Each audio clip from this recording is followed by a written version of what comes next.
Look at this right here. Can you look at? Just take a peek. Do you remember doing this? I mean, this is iconic. I remember doing it.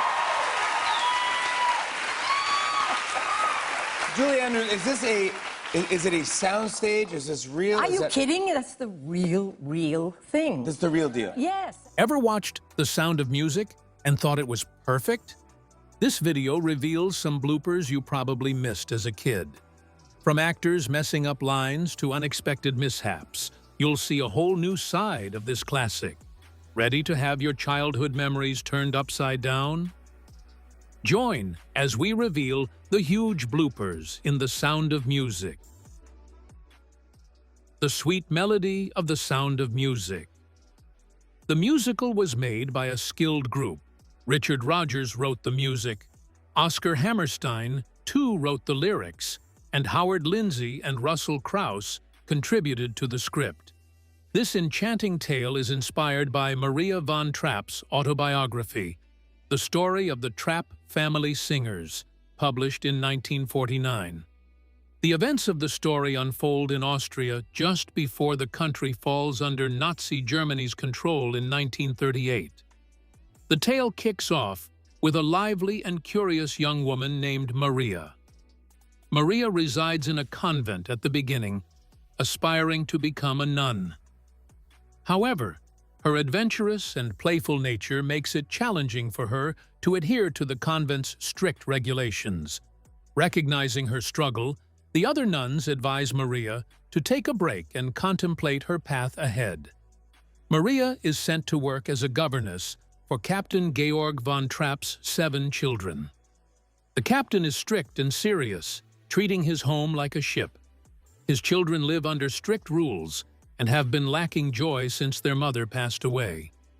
When Maria arrives, she finds the house to be quiet and orderly. Instead of following the captain's stern ways, Maria brings laughter, music, and love to the children's lives.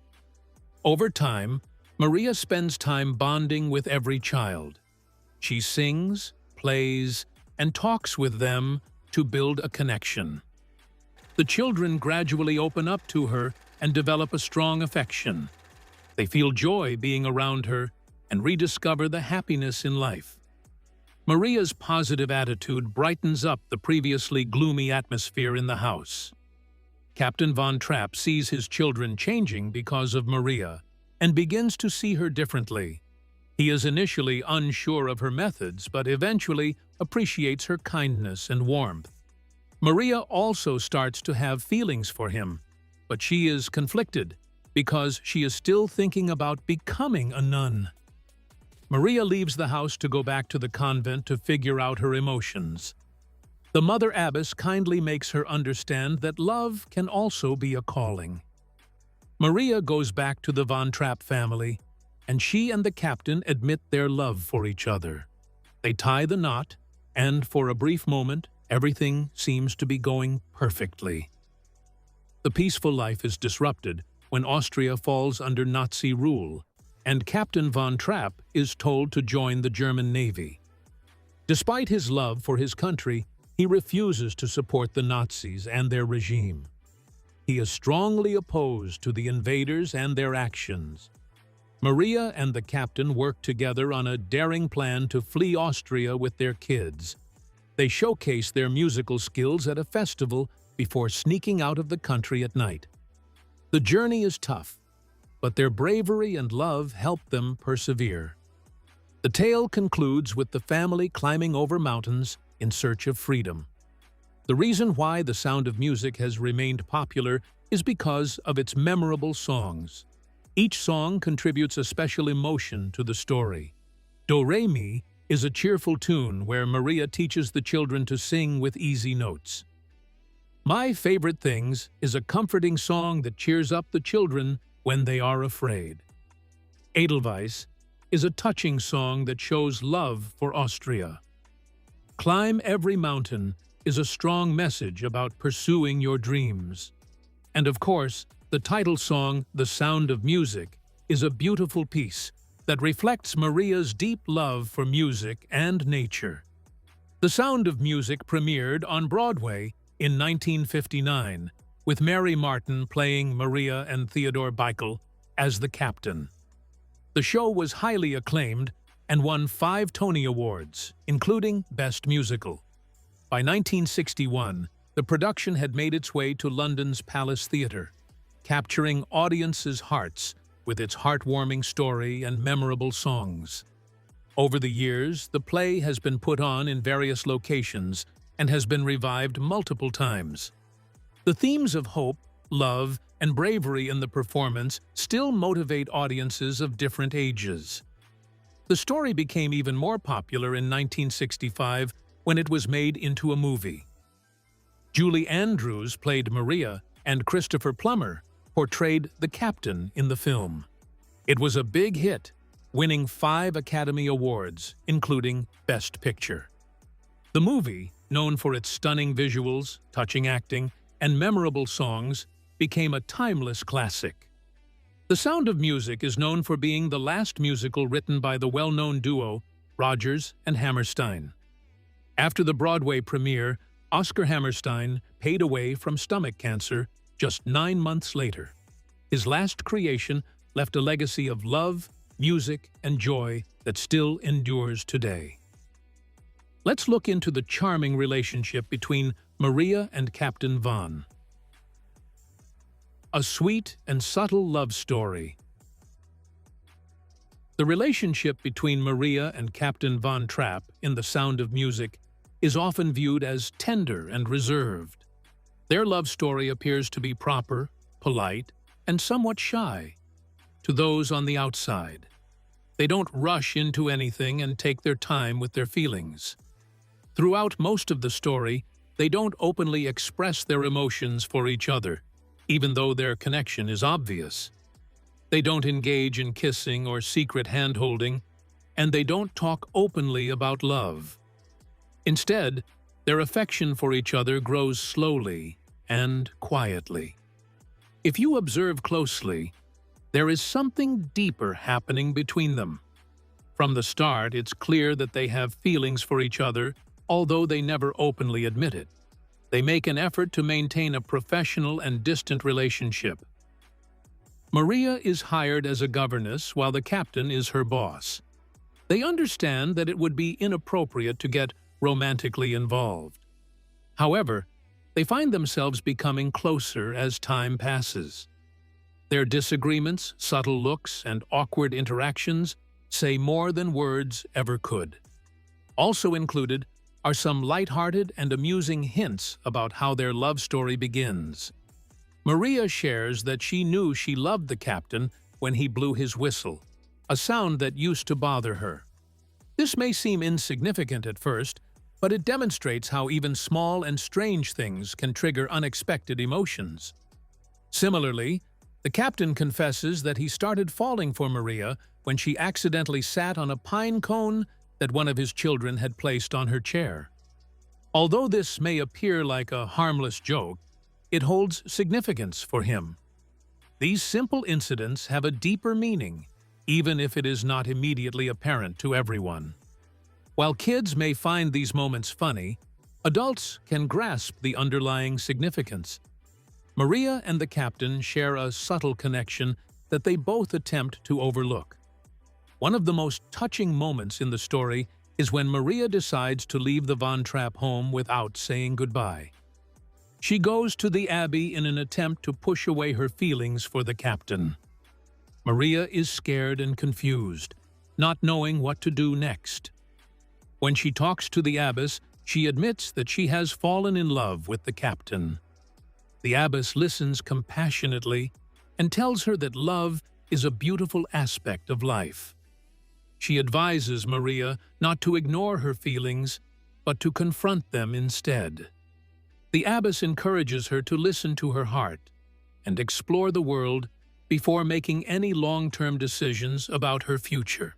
This is the part where the well-known song is sung, the one about climbing mountains. The abbess sings it passionately, advising Maria to trust her instincts and follow her heart. Without explicitly stating it, the song suggests that the mountain Maria must conquer is her love for Captain Von Trapp. It's not just about falling in love, but also about having the courage to embrace it, especially during tough times. Maria needs to gather the courage to go back to the Von Trapp mansion and pursue the path that makes her happy. One more memorable moment that demonstrates the developing romance is the ballroom dance scene. The captain throws a lavish ball at his house, with music and guests dressed in stunning attire. Maria and the children observe the glamorous party from afar, feeling like they don't belong. In an effort to lift spirits, Maria starts teaching the children a traditional Austrian dance called the Landler. This dance is charming and uncomplicated, with lively steps and enjoyable rhythms.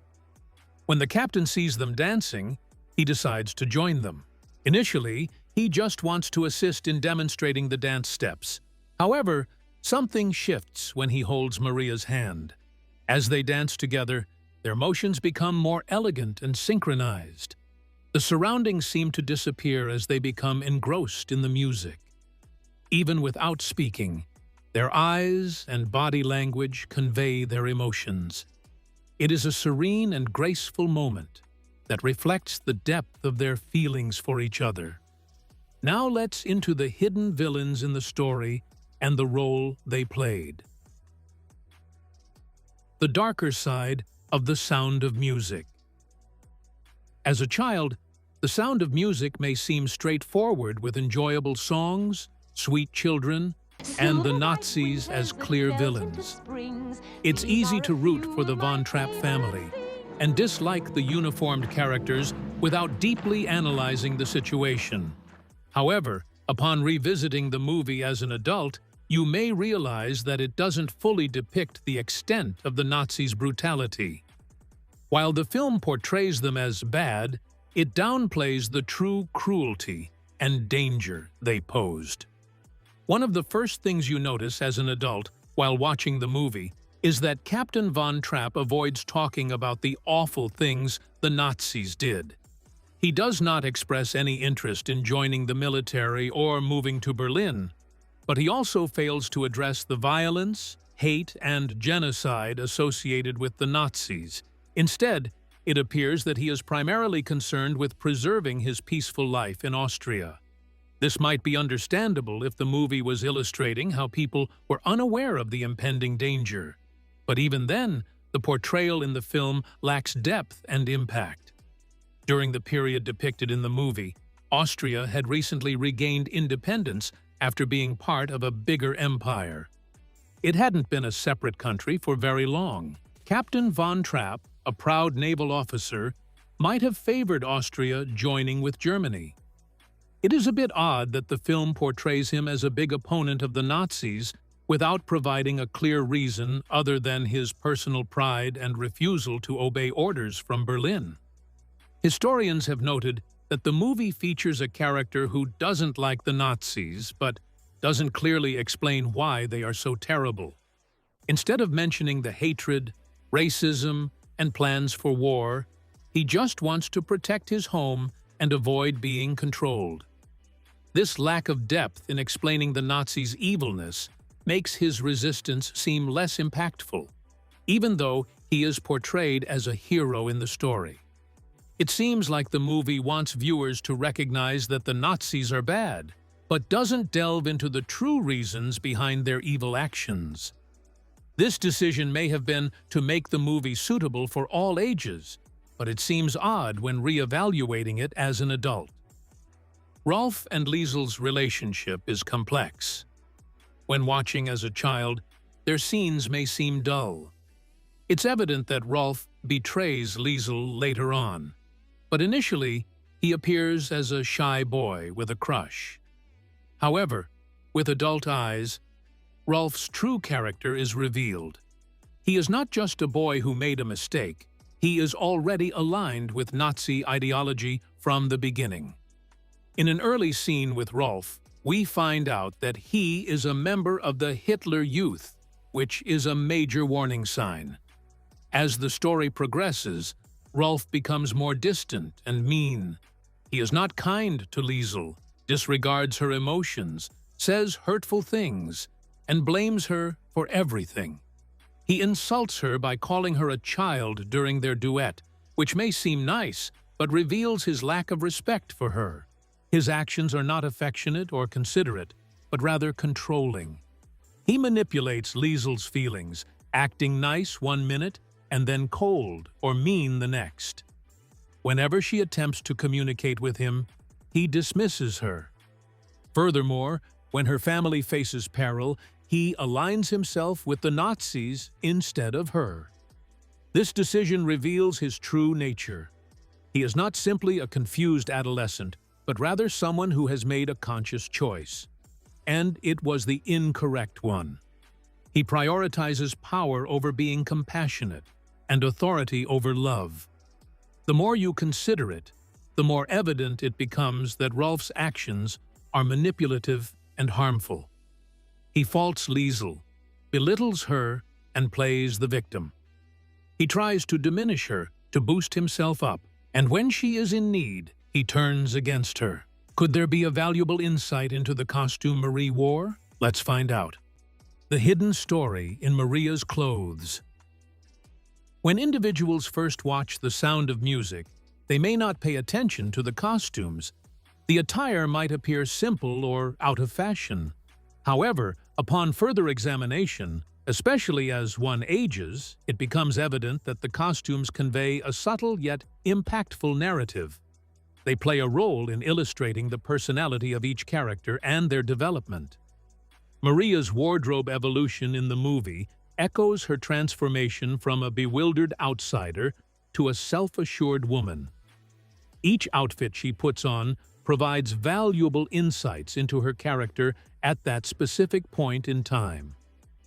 Maria lives in the abbey at the start of the movie. She wants to become a nun, but she doesn't seem to belong there completely. Her clothes are simple and baggy, not designed to highlight her personality or looks. These garments are hand-me-downs from fellow members of the abbey and are meant for function, not fashion.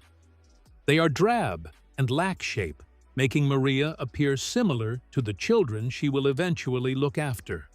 This initial fashion choice indicates Maria's lack of self-awareness. She is still searching for her identity, and her attire mirrors her feelings of uncertainty.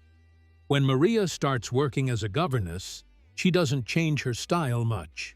She still wears simple, modest clothes that are tidy and respectful, fitting for her role, but don't show much of her personality.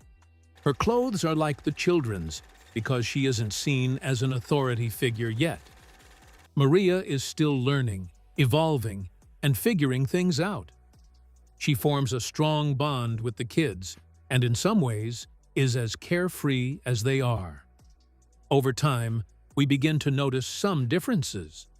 Maria becomes more at ease in her new surroundings. She introduces music, laughter, and kindness into the house, transforming the atmosphere. As her feelings for the captain deepen, so does her self-assurance. When Maria and the captain finally share their love, Maria is dressed in a stunning gown. The gown is delicate, flowing, and sophisticated. It shimmers under the light. This dress signifies more than just beauty. It symbolizes a significant transformation. Maria is no longer confused or unsure. She is evolving into a woman who is in tune with her emotions.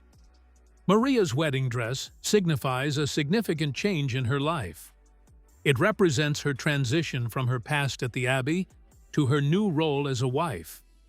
The dress not only looks beautiful, but also symbolizes the end of one chapter and the start of another. During her honeymoon, Maria wears a more sophisticated outfit, symbolizing her maturity and confidence. This new look shows that she has grown and is no longer the young governess or the uncertain potential nun. Maria now exudes grace and strength as the woman of the house. The clothing worn by the captain reveals a lot about him. In the beginning of the film, he wears rigid, formal, military-style attire that gives off a stern and serious vibe. This aligns with his first behavior of being strict and aloof, which stems from the pain of losing his wife and shutting off his emotions from his children. His attire reflects his attempt to maintain strict control over everything around him. In the beginning, the man's kids used to wear matching clothes made from old curtains. These outfits were not meant to show their individuality. Instead, they made the children seem like decorations, just another part of the furniture in the strict home of their father. The kids didn't have fun or express themselves.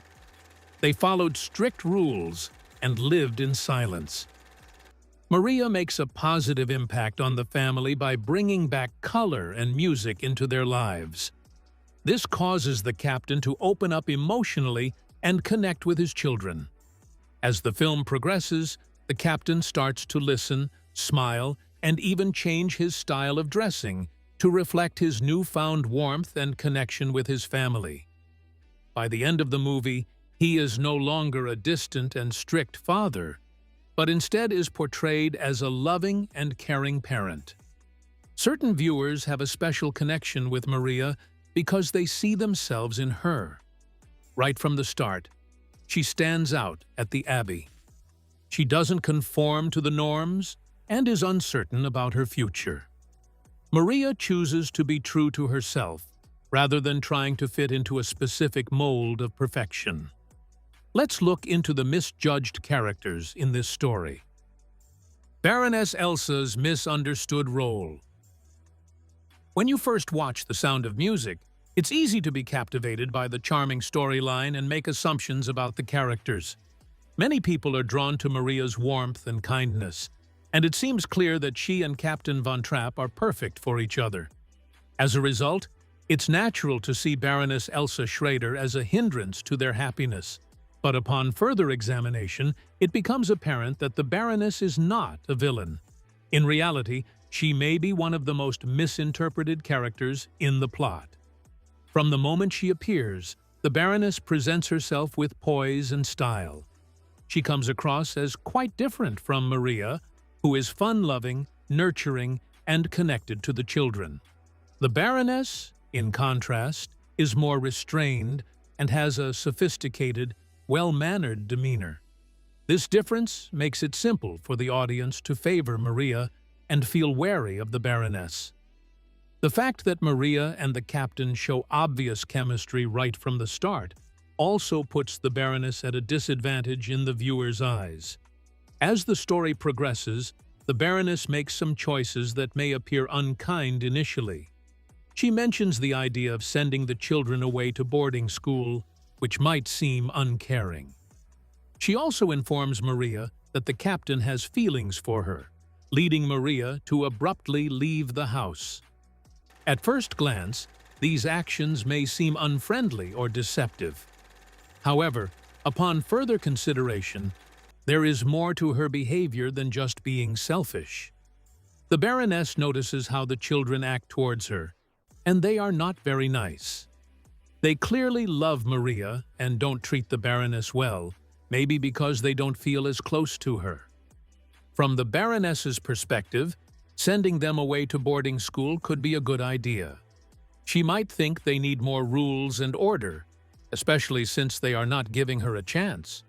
Her proposal is not mean, it's realistic, even though it may seem tough to those who see how much love Maria gives the children.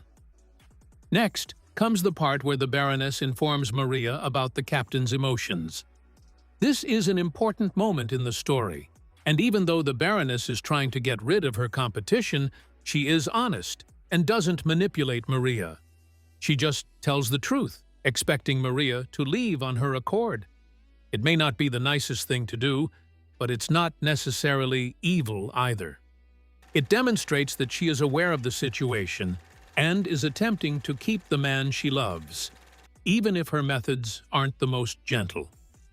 However, what makes the Baroness different from a usual villain is her reaction when she discovers that the captain has feelings for Maria. Instead of getting angry or trying to harm Maria, she chooses to gracefully step back and allow the captain to pursue his feelings for Maria. This demonstrates strength, maturity, and dignity on her part. She does not cause a scene or manipulate anyone into feeling guilty. Instead, she acknowledges her defeat and allows the man she cares for to seek happiness with someone else. This kind of behavior is not typical of a villain, but rather someone who understands how to love in a graceful manner. The Baroness in The Sound of Music is often not understood correctly. Another character in the movie, Uncle Max, also has hidden depths. While many people remember Max as a fun and witty family friend who adds energy and humor to every scene he appears in, children are drawn to his playful nature, while adults appreciate his clever comments. Uncle Max's light-hearted charm makes him instantly likable in the film. As you get older and watch the movie again, you realize that Max is not just a cute supporting character. Along with his happy personality, there is a hint of sadness and fear in him. The movie subtly implies that Max might be Jewish and gay, two things that would have made him a target during the Nazi regime. Although it's not explicitly mentioned in the film, there are clues that suggest Max's vulnerability. In the 1930s and 40s, being Jewish or gay would have endangered Max, but being both would have put him in even more danger. It can be easy to miss the not-so-nice side of Max because the film was created in 1962 and was intended for families. The movie keeps a cheerful tone and deals with serious topics delicately. However, if you pay close attention, you'll notice that Max is being cautious. He is clever enough to understand his surroundings and is cautious about his words and actions. He tries to avoid conflict with the Nazis to stay out of trouble. Behind the curtain. When The Sound of Music debuted on Broadway in 1957, it delighted audiences with its catchy songs, emotional story, and scenic backdrop, quickly earning popularity.